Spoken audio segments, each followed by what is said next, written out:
প্ৰথমতে তো আমি আপোনাৰ চেনেলৰ মাধ্যমেৰে গোটেই অসমবাসীক ধন্যবাদ জনাম। আমাৰ গোটেই অংকন যাত্ৰাত আপোনালোকে চবে সাক্ষী আছিলে আৰু তাৰ লগতে এইটো আমাৰ কাৰণে এটা নতুন অভিজ্ঞতা হ'ল। জুবিনদাৰ প্ৰতিকৃতি আমি আগতে কেতিয়াও কৰা নাছিলোঁ, কাগজ কলমেৰে যদিও কৰিছোঁ, কিন্তু দেৱালত এই প্ৰথমবাৰৰ বাবে আমি অংকন কৰিছোঁ। সৰু প্ৰচেষ্টা বা ডাঙৰ প্ৰচেষ্টা বুলি নাজানো, কিন্তু যিখিনি আমাৰ পৰা আমি কৰিব পাৰিছোঁ, আমি ভাবোঁ যে বঙাইগাঁৱৰ মানুহৰ অসমবাসীৰ ভাল লাগে, তেন্তে আমি এইটো এটা এনকাৰেজমেণ্ট হিচাপতে আমি চাওঁ। আমি তেন্তে আৰু মটিভেটেড হৈ আমি আৰু বেলেগ কিবাও যদি আমি এনেকুৱা ঠাই পাওঁ আমি কৰি যাম। আমি জুবিনদাৰ ন্যায়ৰ লগতে এইটো আমাৰ এটা অংকনটো আমাৰ এটা যুঁজ থাকিব জুবিনদাক ন্যায় পাবলৈ কাৰণে।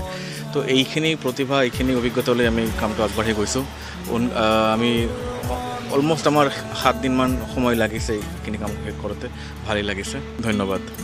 আজি জুবিন দাই হ'ল কেইদিনমান হ'ল আমাৰ এৰি গুচি গৈছে আৰু তেওঁৰ হেৰিত চবেই আমি বহুত ব্যথিত হৈ আছোঁ আৰু সেইটো চাই মানে সেইটো ফালৰ পৰা আমাৰ মনতে এটা জাগিছে যে না জুবিন দাক আমাৰ অংকনৰ মাধ্যমে আমি যদি আমাৰ মাজত জীয়াই ৰাখিব পাৰোঁ।